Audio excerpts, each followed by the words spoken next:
This is something I never talk about on this channel, but it's become a passion of mine for the last 2 years or so, and it needs a video at this point. Before this happened, I totally sucked at geography and didn't care to know where anything was. I thought that contributing to a community or small business could only be done by taking hours out of my day constantly to participate in toy drives or food events and stuff like that. Not that there's anything wrong with that, but I had no relationship with wanderlust, and exploring and adventuring were totally not on my list of interests. I also didn't find any use in writing down what I experienced in life as a consumer and a person in society. If you hear any of that and you think, is this guy trying to tell me something? Here's what changed that. And I hope people can learn a thing or two from this story because it truly changed my life. And I would say I made this video especially for those people. This is not, however, one of those videos about how to make money using Google Maps. I have a YouTube channel, I've seen those, and they sound like a side hustle, so inconvenient, it may as well be a full-time job. This is not boring. For me, it was a lesson in helpfulness, worldliness, and life experience. I would say that if you're constantly bored, you should definitely watch the rest of this video because I'd argue doing this is more than enough to keep someone entertained for a whole lifetime. It all started when I took my wife to Ocean City, Maryland. We did not travel much before this, and this was our first time actually going somewhere out of state, just the two of us. It was a 7-hour drive all the way from Pittsburgh. Take a look at this route. I remember looking on Google Maps the night before and saying, oh my gosh, we have to drive over a 4-mile long bridge over water. I spent the next 20 minutes reading about the Chesapeake Bridge. Have you seen this thing? Have you been on this thing? I'd never heard of such a huge, long bridge before in my life, and I couldn't believe it was that close to us. I mean, granted, 6 hours, but this was just the start of it all. Driving over the bridge alone was an experience. 4 miles. That's gonna be like 10 minutes of driving straight. It sounds so dangerous too. An average of 75,000 people do it every day apparently. That's over 27 million crossings a year. It's over 50 years old and it still stands. And you know how many vehicles have gone off the bridge? 27 million a year for 50 years. As of the making of this video, 15. It must be a rush.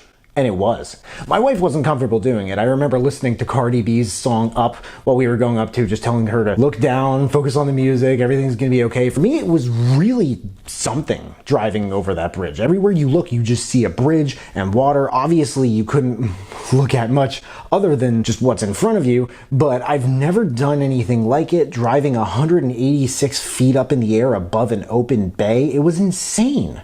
For some reason, I spent a lot of that trip fascinated by all the things to do in such a small area just looking at Google Maps. I became fascinated by the ratings, what people said, the compliments, the complaints, the photos. They all made a place look more or less exciting to visit no matter what it was. And I was like, dude, I gotta write some of these reviews. It can't be that hard. Restaurants, for example, I noticed I could upload pictures of the food, the interior, the menu, and I could rate the food, the service, and the atmosphere. I could comment on what I had, the parking, the wheelchair accessibility, and more. I figured the more detailed it was, the better. Better for what? I don't know. I just wanted to find out. I wrote like 10 reviews and I got this notification saying, you've become a local guide. According to Google Maps Help, Local Guides is a community of explorers who write reviews, share photos, answer questions, add or edit places, and check facts on Google Maps. Why is this important? Oh, don't you worry. We'll get into all of that. To start with, millions of people rely on these contributions for accurate and helpful information when they're planning a visit anywhere, and the more helpful information there is, the easier it'll be for them to make sure that trip is worth taking before doing it. This encompasses so much of what people do in their free time,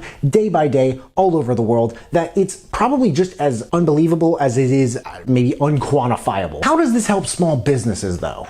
Well, a lot of what powers internet traffic is search, right? And what comes up when you search really anything. The objective of these search-based platforms like YouTube, Google, or TikTok is to show you the closest possible result to what they think you want to see based on what you search. Optimizing the likeliness that you're found on a search engine is literally called search engine optimization.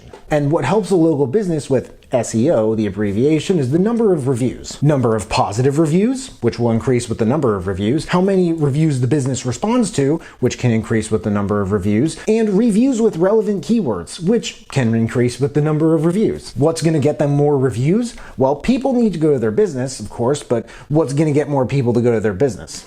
SEO on Google Maps is one thing, and we just went over what can help with SEO on Google Maps. It's a blend of effort between the business and the proactive, adventurous customers who involve themselves with the business. We all know the importance at this point in history of providing correct information online. Misinformation, fact-checking, and fake news are terms used rampantly on social media and the rest of the internet nowadays, and you can make a difference in a community just by making sure that there's correct information out there about them. My wife is obsessed with Spirit Halloween. There's a Spirit Halloween that's close to us, kind of, and we went there in August to see what they had. That Spirit Halloween was not a Spirit Halloween. It was some other store. I forget what. It may have been a Kohl's or a Ross or something. But you could see the silhouette of the Spirit Halloween logo above the doors, which must have meant that they permanently closed down. But Google Maps said they were open that day. Nope. Not happening. People should know that they're closed. So I edited the status and I put that they're closed now. Surely enough, a day or two later, it was public knowledge on Google Maps and no one is going to go there anymore under that false impression. Personally, I feel more of a sense of accomplishment and adventurousness when I experience something I haven't before. We went and saw Coraline 3D and it was a fire movie. Even something like a movie theater, if I haven't experienced it before, I cannot wait to go. Ever since I started writing reviews on Google, I've become much more curious about things that are just out there. I want to know where things are, how far they are away from my location, how far they are away from each other, and it's very useful information, especially when you're most people and you don't travel 365 days a year, so you spend a lot of time within maybe an hour of your own radius. This can help a lot in terms of knowing where things are and talking to people about, oh yeah, I know where that is, I've been near there. So this is very useful information when someone else needs to know it. This curiosity adds a flavor to life that I can really only kind of compare to when I was a kid. You know, when we were all kids, it's almost as if the world were more vivid and exciting. Then we became adults and started to have to do taxes and pay our bills, and writing Google reviews brought some of that childlike wonder back in a way. We went to Myrtle Beach in May and there were so many things I wanted to do. The next time that we go, I'm gonna have a whole list and I'll know where things are too. It helps with planning in that aspect because that way you're more inclined to know before you go. But in a handful of days, we visited almost 30 places. Now, this did include small things like gas stations and souvenir shops, but 30 places is a lot, isn't it? Why so many? Like, what's the point of reviewing all these places? Well, something else that makes the whole thing exciting is that Google Maps gamified the whole thing. It's like a video game. If you go to your profile, they'll give you a level.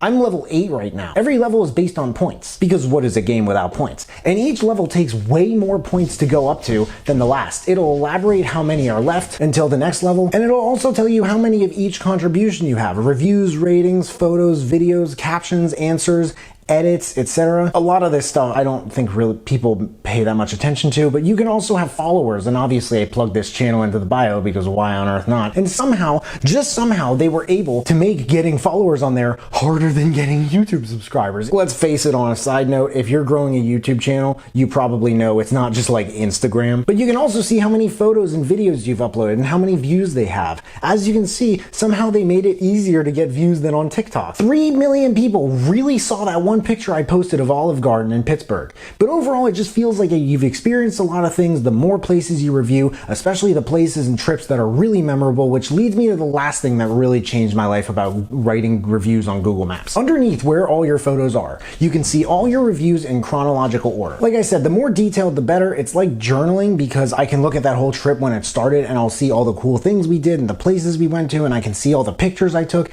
Years before I did this, I would never take pictures of really anything on my phone. Now I do it so often that when we're at a restaurant and my wife is asking how long we've been there, I can base it on when I took that picture and of the entrance, since obviously taking the pictures, it's time-stamped, but Google Maps is a remarkable app. It really is. It really is life-changing, and I think the graphics and design of Apple Maps, it's more impressive. I gotta give it to them personally, but you know what they have for businesses in other locations?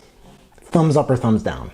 That's literally it. That's how writing reviews on Google Maps changed my life. Do you have any experience with this? Please let me know in the comments below. It's a hobby that I've spoken to people about, and not really anyone has told me, I do that. I'm really into it. Like, it doesn't really seem to be that big of a thing. And I like it that way, but I also think it could be. I hope this video was interesting. I hope you learned something from it. If you did, please make sure to smash that like button, subscribe if you haven't already so we can see more of the content we're putting out on this channel. And if you want to turn up just a notch and turn on that notification bell to get a notification whenever I drop new videos, that would mean the world to me. Thank you so much for watching. I really appreciate it. You can find me everywhere, and I will see you then.